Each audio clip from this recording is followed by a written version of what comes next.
আসসালামু আলাইকুম রহমতুল্লাহ।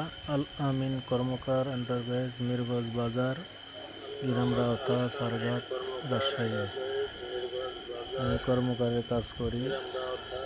এরকম গিরাপি, আউর কাটা জাতি, এসি জাতি,